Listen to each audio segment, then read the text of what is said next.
Madame, Monsieur, bonsoir et merci d'être sur Nyota Télévision pour vous informer dans cette première édition de la soirée. Tout de suite le sommaire. Après Mzee Laurent Désiré Kabila qui était commémoré hier 16 janvier, ce jeudi 17 janvier 2013, c'est le 52e anniversaire de la mort de Patrice Emery Lumumba, le tout premier Premier ministre de la République démocratique du Congo, assassiné le 17 janvier 1961 à Lubumbashi. L'hôpital général de référence de Manono a reçu du gouverneur de province qui était sur place un lot important de médicaments pour lutter efficacement contre le paludisme appelé malaria. Enfin, 3 enfants d'une même famille âgés de moins de 10 ans ont trouvé la mort dans un incendie. C'était dans la nuit du mercredi à ce jeudi. Le drame s'est produit au quartier Sélé dans la commune Katouba, précisément au numéro 5. Encore une fois, bonsoir. Ce jeudi 17 janvier, l'on commémore en République démocratique du Congo le 52e anniversaire de la mort de Patrice Emery Lumumba, le tout premier Premier ministre congolais et héros national assassiné le 17 janvier 1961, 6 mois seulement après l'accession de la RDC à l'indépendance. Une commémoration qui intervient après celle de Laurent Désiré Kabila le 16 janvier. Nous allons vous proposer le portrait ainsi que le parcours politique de cet homme politique congolais avec Edouard Kankou. Suivez. Nous allons donc y revenir au cours de cette édition. En rapport avec cette date du 17 janvier, plusieurs Louchois interrogés ont estimé que la personne de Lumumba est de plus en plus oubliée par les Congolais, alors que ce fut l'un des pionniers de l'indépendance de la RDC. Selon ces Louchois, à l'occasion du 52e anniversaire de sa mort, les Congolais vaquent librement à leurs occupations, comme si de rien n'était. Leurs avis et considérations au micro de Léon Magloire Mongamtoile et Sylvain Mtambaye, on les écoute. De toutes les façons, quand on voit la journée, comment elle se passe, on a l'impression que quelque part, les gens commencent à l'oublier. Quelque part, les gens commencent à l'oublier parce qu'au sein de la population, quand on n'a pas mobilisé, vous trouvez que beaucoup de gens qui sont nés après la mort de Lumumba, peu de gens les connaissent encore. Bien qu'on est entré d'enseigner dans les écoles, on sait que Lumumba fut le tout premier Premier ministre de cette République. Lumumba, c'est parmi les gens qui ont lutté pour l'indépendance de ce pays. Mais quand on voit la journée comme elle se passe, j'ai l'impression que rien de sérieux n'est organisé en quelque sorte. Donc apparemment la journée de l'arbre, la journée de la femme, largement au-dessus. Pas pour la journée de l'arbre, la journée de ceci, la journée de cela, mais une journée comme celle-ci. Lumumba qui a sacrifié sa vie pour l'indépendance de ce pays. On a l'impression que les gens commencent à l'oublier. Et commencent à oublier les bienfaits de Lumumba, ce que Lumumba a fait pour ce pays. C'est regrettable même parce que Lumumba, c'est vraiment un héros national digne de son nom. Nous retenons de lui surtout les symboles de la résistance. De même que Kadhafi, je parle de ce qui est positif, de même que Yasser Arafat, les symboles de la résistance, et cela doit interpeller nos autorités et cela doit interpeller la jeunesse d'aujourd'hui que nous sommes, savoir dire non à la place de non et dire oui à la place de oui. Les gens vaquent librement à leurs occupations, cela ne veut pas dire qu'ils sabotent la personne de Lumumba.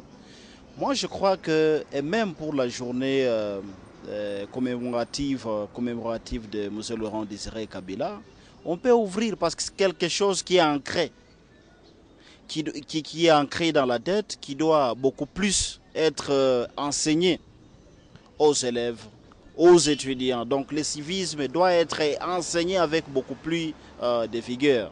C'est le seul vraiment. Les seuls qui n'a pas de monument, au Katanga d'abord, là où il a été tué, c'est les seuls qui n'a pas de cible de tombe. Un héros national ou international qui n'a pas de tombe. Et voici maintenant le portrait et le parcours de Patrice Emery Lumumba avec Edouard Kankou. 24 heures après la commémoration du 12e anniversaire de l'assassinat de Laurent Désiré Kabila, les Congolais se souviennent de la disparition tragique du tout premier ministre congolais. Il s'agit de Patrice Emery Lumumba. Mais qui est ce grand homme qui a tant marqué l'histoire du Congo, de l'Afrique, voire du monde? Patrice Emery Lumumba est né le 2 juillet 1925 à Onaloa, dans le territoire de Katakokombe, dans les Sankourou. Nous sommes là au Kasaï oriental. Il a commencé ses premières études chez le père missionnaire catholique. Après avoir travaillé dans une société minière, Lumumba réalise que les colonisateurs belges empêchaient les Congolais à se rendre compte des merveilles de son sol et des sous-sols. Il va alors créer l'API, l'Association du personnel indigène de la colonie, une structure où seront traités et analysés les problèmes des Congolais. L'entrée effective de Patrice Emery Lumumba en politique a été marquée par la création du MNC, Mouvement national congolais, le 5 octobre 1958. Dès son retour au pays, après avoir participé à l'exposition universelle en Belgique, en sa qualité de président du MNC, il doit se rendre à la conférence d'Accra au Ghana. Ses compagnons Kasavubu, Djomi et Kanza sont retenus au pays par les autorités. Lumumba y va seul et expose le programme du MNC et tous les problèmes des Congolais. Après y avoir rencontré d'autres leaders africains de l'époque, à l'instar de Kwame Nkrumah, Sékou Touré et Modibo Keïta, il rentre au pays le 28 décembre 1958. Il convoque un meeting au cours duquel il rend compte des assises d'Accra devant 10 000 sympathisants du MNC. C'était dans la commune de Kalamou, à Léopoldville, actuelle Kinshasa. C'est au cours de la réunion de Stanleyville que Lumumba a été traqué et arrêté par les Belges en janvier 1960. Il fut condamné à 6 mois de prison. Le 20 janvier 1960 s'ouvre à Bruxelles, en Belgique, la table ronde entre les leaders politiques congolais et belges. Lumumba est en prison au Congo. Sa présence fut réclamée par les leaders congolais, y compris ceux de la CONACAT de Moïse Tshombe. C'est ainsi qu'il sera libéré et va se rendre à Bruxelles. Après les travaux de la table ronde, l'indépendance du Congo est annoncée le 30 juin. D'après quelques historiens, c'est le discours incendiaire et non programmé de Patrice Emery Lumumba qui aurait signé son arrêt des morts pour avoir humilié l'administration coloniale. Lumumba avait qualifié l'indépendance de fruit et résultat de l'histoire glorieuse de la lutte de tous les Congolais pour la liberté. Voilà pourquoi, au lendemain de l'indépendance, les puissances coloniales créent la confusion au sein de la classe politique congolaise, composée de citoyens dépourvus de toute expérience. On assiste à la mutinerie de l'armée et d'autres provinces proclament leur sécession.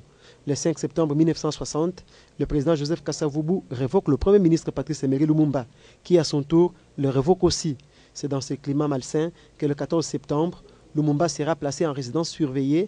Il réussit à s'enfuir le 27 novembre pour rejoindre ses fidèles à Stanleyville. Il sera arrêté par les soldats de Mobutu et transféré au Katanga, où il sera assassiné le 17 janvier 1961.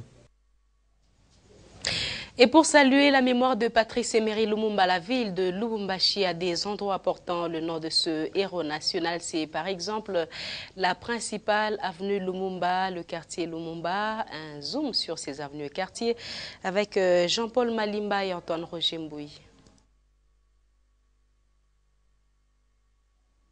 Et pour ce qui est de la journée de Mzee Laurent Désiré Kabila, hier 16 janvier, le gouverneur de province Moïse Katumbi Tchapoué a tenu à saluer la mémoire de Kabila père sur la terre de ses origines, d'où il a fait le déplacement de Manono. Il était accompagné des membres de son gouvernement et de plusieurs dignitaires de la province. Et sur place, un grand accueil suivi d'une célébration eucharistique ont eu lieu. On en parle ici avec Nono Landou et Stéphane Chisso.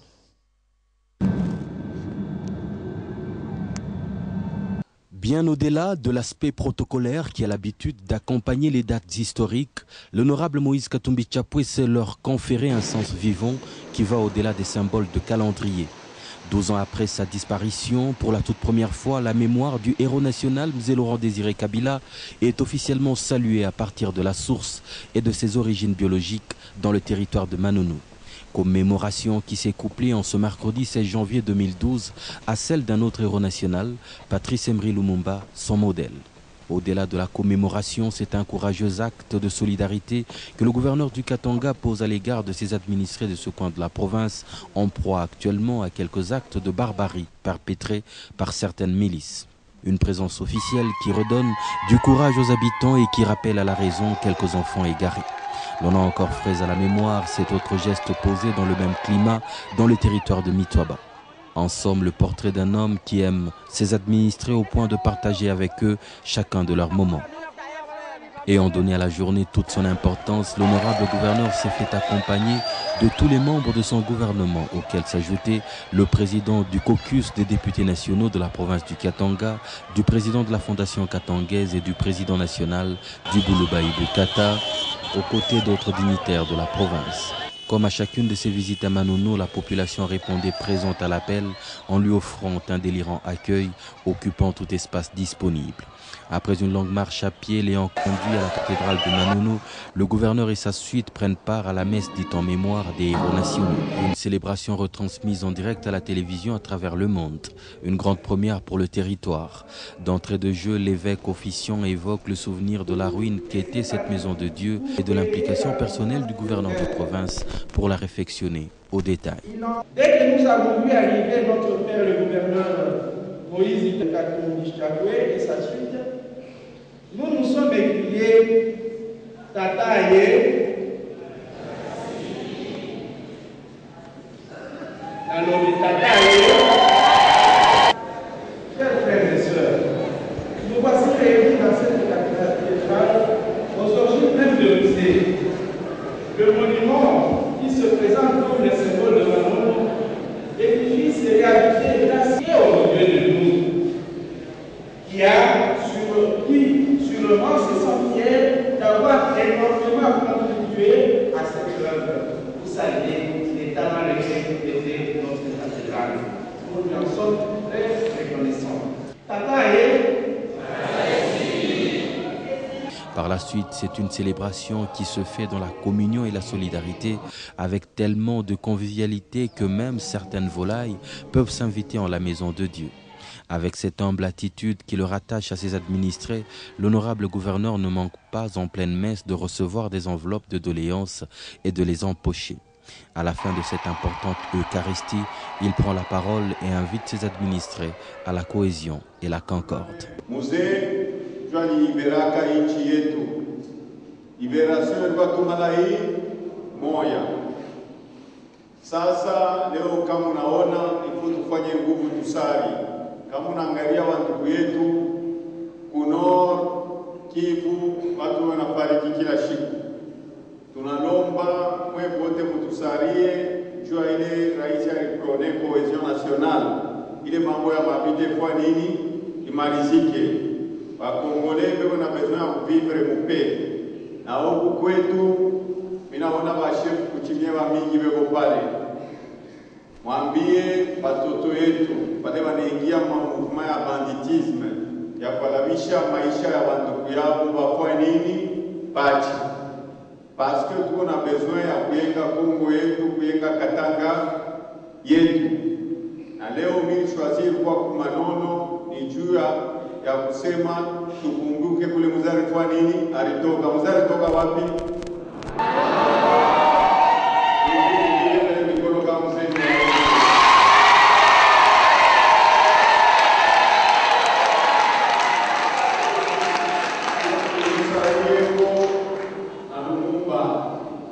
Ambassadeur Katumba wale wote washakuacha.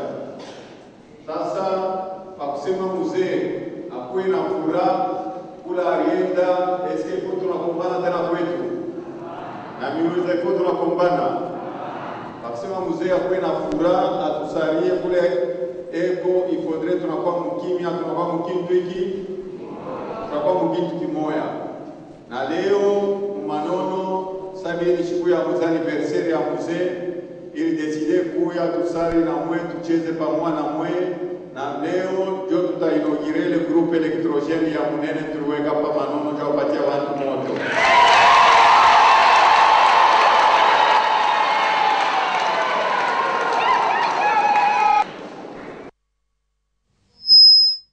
Et après ce culte, des rencontres sportives ont également été organisées à Manono, suivi des réjouissances populaires au cours desquelles le gouverneur a davantage sensibilisé la population. On y revient encore avec Stéphane Chisso et Nono Landou. Après la messe, le gouverneur de province et sa délégation drainent une fois de plus la population à leur suite à travers les interminables sentiers et ruelles de Manono en direction du stade Lukushi. Une véritable procession populaire qui redonne à la cité des airs de fête.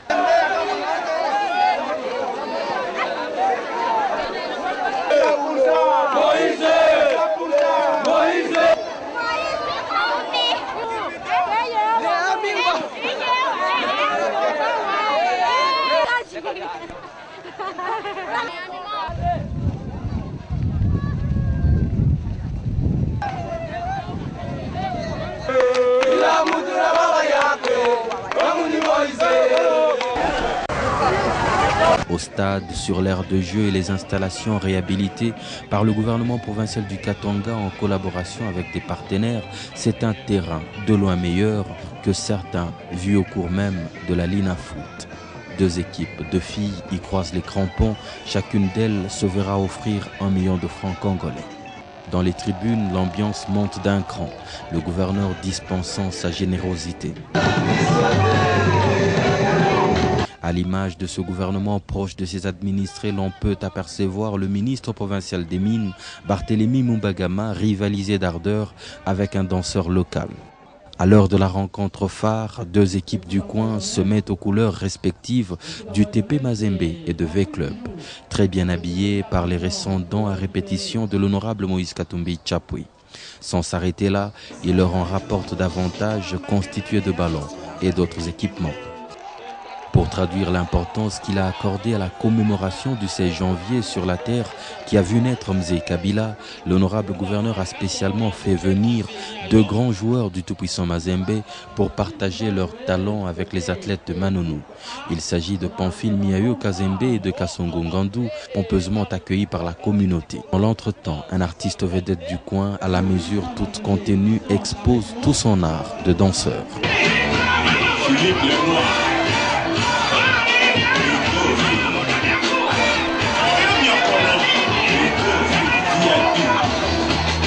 L'entrée sur l'aire de jeu de 2 stars du TP Mazembe se fait immédiatement sentir. Pamphile Miayo inscrit l'unique but de la partie au Kanté Carbo.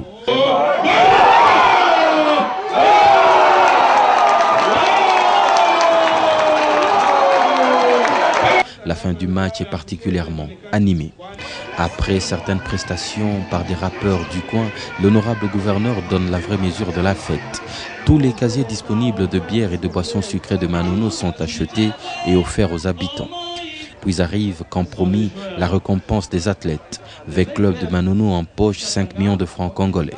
Le TP Mazembe de Manono, 7 500 000 francs congolais. Les arbitres, 1 million de francs congolais et chaque équipe obtient 4 jeux de vareuse. Les membres qui composent la délégation du gouverneur sont un à un présentés au public.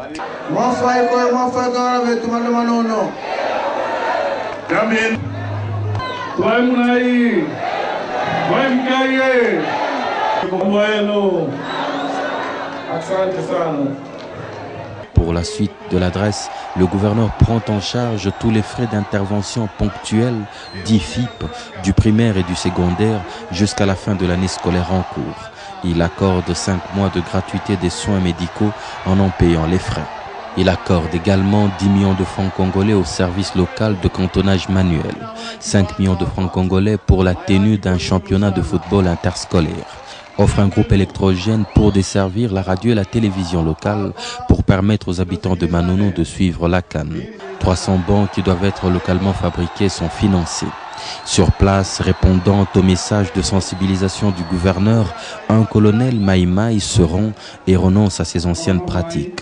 Moïse Katumbi n'a pas prêché dans le désert.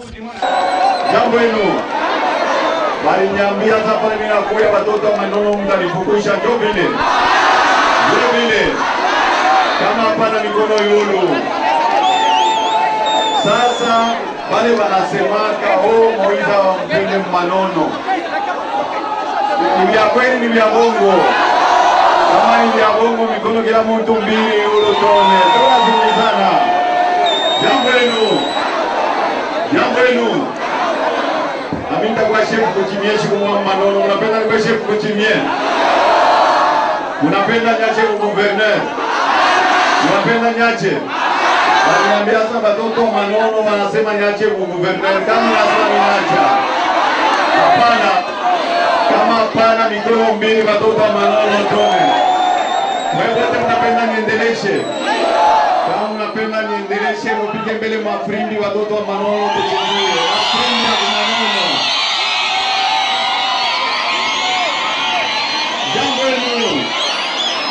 Jambo enu. Alors, kumanono kuko problemu ya mafibu, bamwarimu wanatezwa. Jambo enu. Bamwarimu wanatezwa kufundisha watoto kumasomo, haina vile. Haina vile. Juu ya anniversaire ya muzee tutamilipia masomo kufika paka mujue, hakuna kulipa fibu tena Manono. Jambo enu. Jambo enu. Kama mnashikia Mungu analomba inasema na hospitali. Bantu wana na franga kulipa parce que bende kwa mashamba jua mambo ya mavita gauche à droite. Tunasikilizana. Tutalipa na hospitali tunayoa bei kwako tutalipa 5 mois kwa hospitali kwa sababu kulipa hospitali watoto wa Manono. Tunasikilizana. Jambo enu. Après l'intervention de Pamphile Miayo, Casse clôture la rencontre par une brève prière. Manono a tenu sa promesse. Chacun de passage du gouverneur Moïse Katumbi Tchapou ici est une fête populaire. Un exemple éloquent de communion entre un politicien et ses administrés qui savent qu'ils peuvent en toutes circonstances compter sur lui. Au-delà de tout, c'est la mémoire d'Mzé Kabila, le fils du terroir, qui est amplement honoré. Et on va rester sur place à Manono pour voir cette remise de lot important de médicaments à l'hôpital général de référence de Manono. L'objectif étant de lutter efficacement contre le paludisme. Le médecin directeur a loué ce geste de l'autorité provinciale. Maurice Mazel. Un lot important de médicaments a été offert à l'hôpital général de référence de Manono. Dans le souci d'éradiquer le paludisme et les maladies de main sale, dans la zone de santé de Manono, le gouverneur de la province du Katanga a mis à profit son séjour dans le district de Tanganyika pour s'occuper de la santé de ses administrés. L'administrateur du territoire, François Kazembe, qui remettait symboliquement le produit pharmaceutique, a recommandé au médecin directeur de l'hôpital général de référence de Manono de faire bon usage de ce médicament pour soulager tant soit peu les filles et fils de Manono. Je dis franchement merci au gouverneur. Ça n'arrive pas tout le temps et ce n'est pas tout le monde qui pense à la population. Lorsque nous avons un don comme celui-ci, c'est bienvenu. Nous avons ici à Manono l'épidémie de paludisme. Je pense avec ça, ça va diminuer tant soit peu la mortalité de la population que je gère, c'est dire le gouverneur a besoin de voir tout le monde vivant. C'est pas pour rien qu'il a amené ça. Comme nous avons parlé, nous avons crié, nous avons demandé, on n'a pas encore eu les dons de qui que ce soit. C'est lui, en tant que père, en tant qu'écouteur, il a pensé vite à venir au secours à la population de Manono. Nous lui disons merci, franchement merci. Le bénéficiaire, le docteur Willy Katumbe Njibou, a salué le geste du gouverneur. Je tiens d'abord à remercier son Excellence, Monsieur le gouverneur, pour ce don très important des médicaments. Vous savez, Manono, c'est une zone où nous vivons une épidémie de paludisme grave forme anémique, avec une moyenne mensuelle de 230 transfusions. Donc, nous sommes en difficulté par rapport au recyclage des médicaments, compte tenu de la sécurité sur la route, l'état de nos routes, parce que les médicaments, nous devons les acheter à Lumbashi, les amener jusqu'ici. Alors, si lui, déjà à son niveau, peut nous donner un lot pareil, c'est déjà beaucoup pour nous. Nous lui disons sincèrement merci. À ce jour, la création de la société minière de l'État, aujourd'hui cominière, donne une lueur d'espoir aux habitants de Manono. De Manono, nous sommes déjà à Lubumbashi pour parler de l'avenue Tchangalele qui est menacée de destruction. Vous l'annoncez hier d'ailleurs, suite aux eaux qui coulent sur cette route. Ces eaux proviendraient des tuyaux défectueux de la Régie des eaux. Interpellé par cette situation, l'autorité provinciale a dépêché sur place le directeur provincial de la Régie des eaux et celui de l'OVD qui ont déniché la fuite d'une canalisation souterraine. Une mesure urgente a été prise pour arranger cet endroit afin de sauvegarder cet ouvrage. Fanfan Piana, Antoine Roger Mbouiran, ce reportage. Pointé du doigt dans la détérioration de l'avenue Tchangalele par ses usagers, la Régie des eaux s'est vue obligée de vérifier de près si ces eaux qui envahissent Tchangalele nouvellement asphaltées seraient de leurs tuyaux perforés, comme confirme une certaine opinion. D'où une visite d'inspection effectuée à l'endroit précité par le directeur de la Régie des eaux et celui de l'OVD, accompagnés de leurs services techniques respectifs ce jeudi 17 janvier 2013. Sur place, les constats révèlent que c'est la fuite d'égout provenant d'une canalisation du bassin datée de l'époque coloniale. Ensemble, ils ont visité le bassin et même l'endroit où passe cette canalisation. Hier, votre chaîne a diffusé un élément sur la présence de l'eau sur la route là-bas. Et l'autorité a été saisie et l'autorité a recommandé parce que pour nous, cette eau n'est pas l'eau de la Régie des eaux, c'était de l'eau d'égout. Alors, pour prendre des mesures correctives consécutives, il fallait qu'on se retrouve avec nos collègues de l'OVD pour voir quelles sont les dispositions que nous devons prendre pour préserver la chaussée, la présence de l'eau sur la chaussée. Connaissant déjà la cause d'écoulement de ces eaux, une opération rapide sera faite par les services de l'OVD. Nous allons nous y atteler parce qu'en aval, là où l'égout est connecté, il y a une partie du tracé de cet égout est occupée par des constructions. Ce sont des problèmes que nous allons étudier ensemble avec l'autorité de la ville. Ainsi, l'avenue Tchangalele pourra être sauvée de la destruction ou mieux de sa détérioration juste après les travaux d'arrangement de cette canalisation. Travaux qui vont commencer incessamment par les services concernés. Autre chose, le mouvement des jeunes pour la dignité et le développement est désormais localisable. Le siège de MJDD se trouve sur l'avenue Tchangalele et sa présentation aux partenaires a eu lieu jeudi 17 janvier. Une occasion pour ce mouvement d'échanger les vœux et montrer les réalisations de l'année 2012. Pour terminer, 3 enfants d'une même famille âgés de moins de 10 ans ont trouvé la mort dans un incendie. Dans la nuit du mercredi au jeudi, le drame s'est produit au quartier Sélé, dans la commune Katouba. Une bougie allumée serait à la base de cet incendie. Flavie Kinsala pour ce reportage rendu par Antoine Roger Mbouy.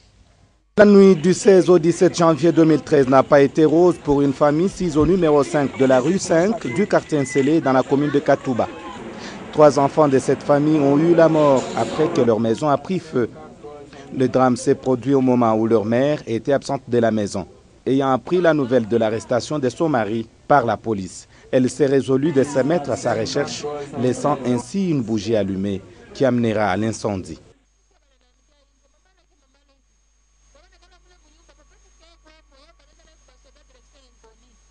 Bwana kwa sitakufa sitapotea, ulurie utamkuta. Mimi nasa hapana. Mimi pashi kwenda na sasa kumbe uende kesho 6h utakuwa kumubeba. Mimi na moto mumulangu. Akili nenipotea. Mtoto mishiwe vile mimi mutupa. Mimi dangi mishi yuwe. Mimi tukuna mulango alikuwa na moto, mimi ikokota, mimi itupa kwa ngara batoto wangu, basa kulala ku mulango. Mimi naanza kulia batoto wangu, bananyenda bajima. Batoto wangu bananyenda bajima. Pale bibi yake kuna explique bibi yake ule mkubwa wangu. Dire kama nisituke basuda banengia mu mpango. Dire twamba nafika banani bamba mpantalo. Asema wenje tuanza kutafuta. Mama wewe banika ku moto twenda komini. Kisa pasa huku mkongo banabakia bibi na sasa banamwambia sasa bwana banenda naye. Ndio bibi na yeye sasa anaanza kufuata pale anaanza kufuata. Kama ndio arajabuzimu nyumba. Ndio batoto wangu banakufa. Banakuwa kunibeba makatira sasa batoto wangu banakufa. C'est dans la matinée de ce jeudi que les 3 corps ont été acheminés à la morgue de la maternité de la Katouba.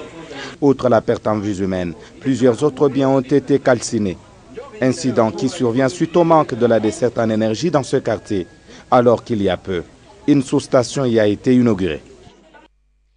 Triste nouvelle qui vient de clôturer cette session d'information qui a été également interprétée en langage signé pour la communauté des sourds-muets par Rigen Kanyemba. On se quitte sur ce rappel des titres. Après Mzé Laurent Désiré Kabila qui était commémoré hier 16 janvier 2013, ce jeudi 17 janvier, c'est le 52e anniversaire de la mort de Patrice Emery Lumumba, le tout premier ministre de la République démocratique du Congo, assassiné le 17 janvier 1961 à Lubumbashi. L'hôpital général de référence de Manono a reçu du gouverneur de province Moïse Katumbi qui était sur place un lot important de médicaments et ce pour lutter efficacement contre le paludisme.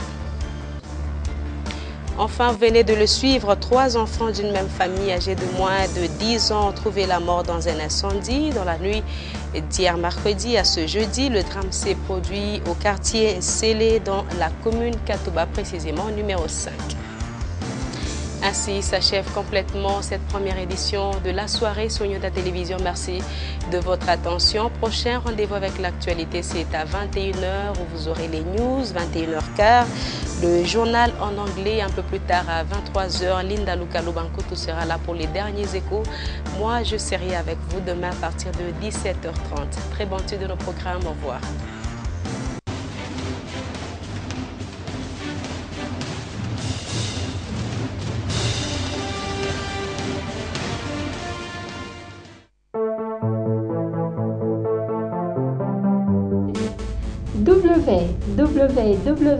www.nyota.net, le Katanga vers le monde. Nyota.net, une autre face d'information. Nyota.net, une autre source d'information en ligne.